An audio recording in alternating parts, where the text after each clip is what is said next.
Marty Sadlier, welcome to Mortlock Air. Yeah, thanks for having me.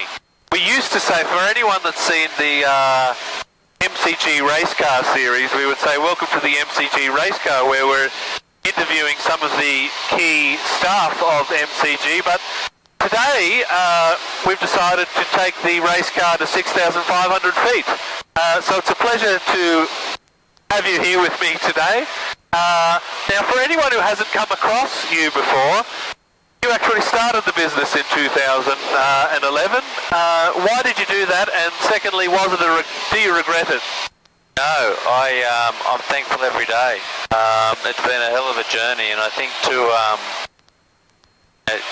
it's now been over 10 years. There's, like everything, there's ebbs and flows in life, and what we've experienced in the first couple of years, we'll never experience again because it's ever so slightly different the next time. But no, it's been great. With MCG Quantity Surveyors, we started from a bedroom. We hasten to sort of say it wasn't the same bedroom. Not that there's anything wrong with that. I think it's just yeah, we're comfortable in our heterosexuality. When it comes to where we've sort of gone from working out of our home offices to today, do you ever take a moment to sort of go, wow, we actually have quite a lot of staff? I mean, sometimes I kind of think, gosh, it's going to cost us a lot of money to turn the lights on this month. Look, I think we fast forward to the exact current moment. This cockpit is a hell of a lot smaller than the bedroom. But yeah, look, the business has changed exponentially, and I can remember when it was just the two of us. The goal is we need to get this many jobs in this week just to pay our wage. I don't know whether I would have been able to handle someone doing that calculation, what it costs us now with all the staff to open the doors just to pay wages back then. But like everything, you meet the requirements that you need, right? But yeah, certainly the business is very, very different. And you know, the HR component of our business was kind of nothing, right? Now it's a very intricate web where employing someone, they've got to be the right fit, not just someone who can do the job. Yes. Now, your area of expertise, people are a little bit surprised that really, in essence, I can't do what you do, and vice versa to varying degrees. So people that have watched this maybe have heard me drone on about tax. But what's your special secret or your special area of success and your superpower in quantity surveying? Yeah, well, I think they're two very different things, what my superpower is and what I do. The reality is that what I do is more around cost estimation. So where tax depreciation sits in estimating the cost of something after the fact,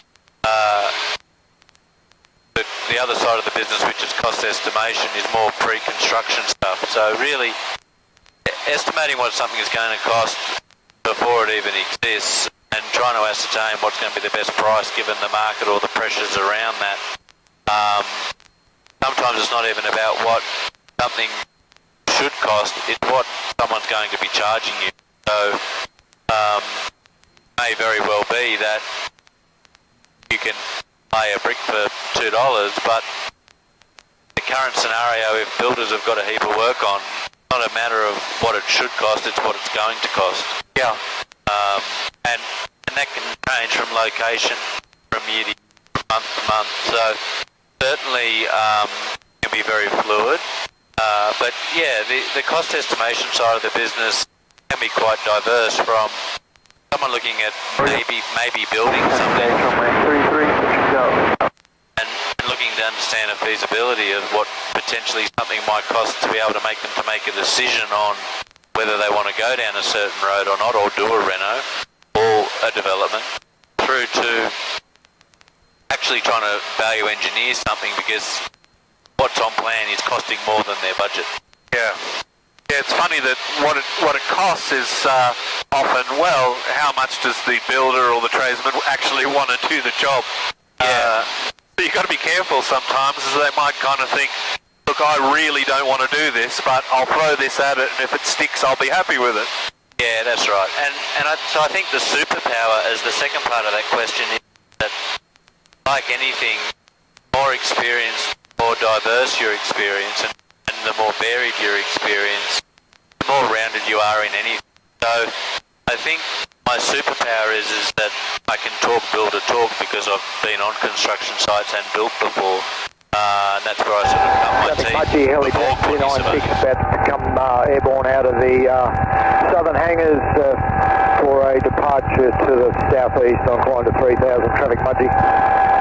So when we talk about being able to value engineer something, as opposed to me saying, oh, we're spending too much on glazing, you can actually offer up some alternatives or come up with some ideas that even a builder might not have thought at the time, because sometimes you just can't see the forest for the trees, right? You don't think of something so simplistic. So I think sometimes it's just having a varied view on, and I think having done it for so long, being in the construction industry since I left school, and I think it just that experience. Yeah, absolutely. It's pivotal. I love seeing a builder try and pull the wool over your eyes. Pardon the audio interruptions. We just had a call that there was a helicopter taking off at Mudgee. It's going to 3,000 feet, so it won't be a problem for us. But I'm just going to let them know where we are. We're on our way to Dubbo, and there's been quite a lot of fire activity around. We were just chatting to some firefighting pilots this morning. Why is underinsurance such a problem, and why is it so important to you to educate people on getting it right? Yeah, because I think in its simplistic form, what people will understand more commonly is it's so expensive to buy a property. So we know that, and we hear all the time through media that it's so expensive to buy a property, not everyone will be able to afford to buy a property. All those kind of things. And yet, for many people, they'll only ever own one property and take their lifetime to pay it off. Half their lifetime to get into it, the other half to pay it off. So that's the first component, I think, as a base. And why underinsurance means so much to me. If that's the case, if you're underinsured and your property burns down, I mean, you're never going to recover. It takes your whole lifetime to actually to save to buy one or to pay your mortgage off. So the reality is that Australians are underinsured, and the numbers Insurance Council of Australia will indicate hit 80% of all Australian properties. Now there's 10 or maybe 11 million properties now in Australia. 10 trillion worth, at least in the residential sector, I think, or that might be combined, but yeah, $10 trillion worth of real estate. Yeah, and 83% of it's underinsured. So, and especially when we look at commercial property, so, in a residential form, you'd be underinsured. But in a commercial, there's a double whammy with co-insurance and all different clauses, which actually mean that if you are underinsured, then the shortfall's even more because of the way the insurance pays out with loss adjusting and all those kind of things. So, it can be a real compounding issue with that. But the reality is that there's a link between home ownership, lack of home ownership, and homelessness.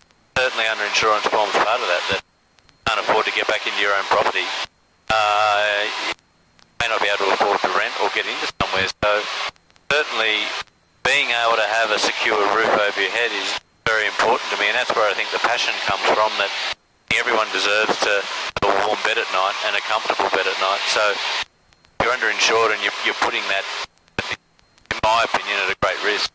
Yeah, we know that our household wealth in Australia is, I think at last count, about 58% in our property. The risk-reward ratio of being underinsured doesn't sort of make sense to me. Now, full disclosure, we actually could flog a product here.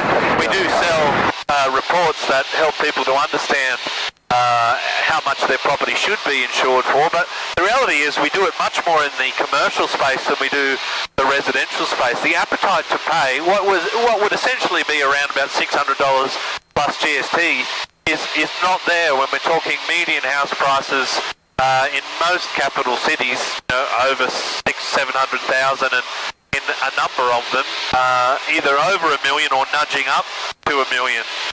So it doesn't make a lot of sense, right? No, and we know that people don't see that value.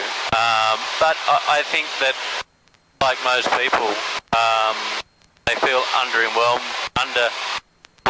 with insurance, and they're probably basing that on car insurance or health insurance and just experiences they've had with that. But I think people need to be able to learn from that. So for all the times that you've had a health insurance claim and you go to the doctor and they go, oh, there's a gap or it's not covered for this or whatever, well, the same is for property. So you might be more worried about a $300 pair of glasses that apparently now isn't covered in your health insurance or not the full amount, and you wonder, well, what's that for? Well, why is it that, that's what I'm paying insurance for? But people don't really join the dots that the same applies with property, that that there are shortfalls in properties and there are policies that don't cover certain things, but people don't seem, and there's a very big difference in my opinion between a $300 pair of glasses or a house at $1 million.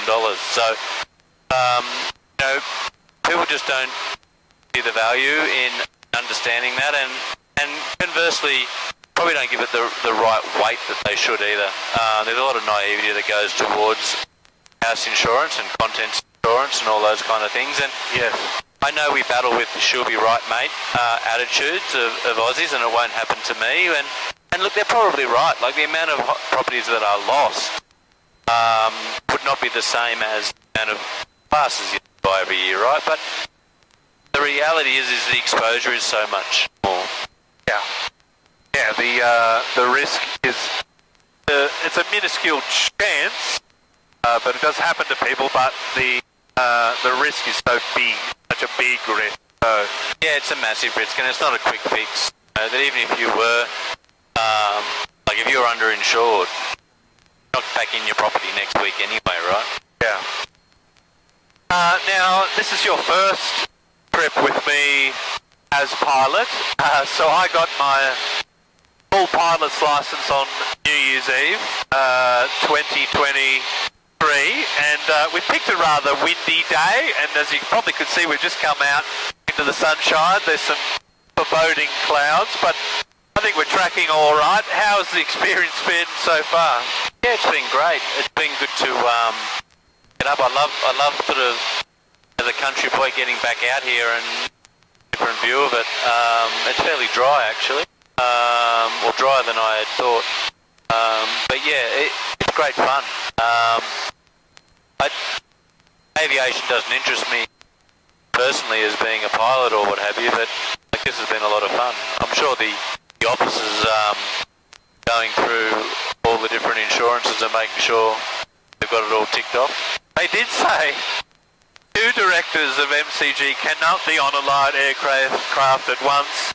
You will die and perish and we will be orphan children. But the reality is that they're all very, very capable, and most of them far more capable in their roles than we ever could be. So they'll be fine, but I don't plan to die today or really in any aviation incident if that's something that I can kind of lock in.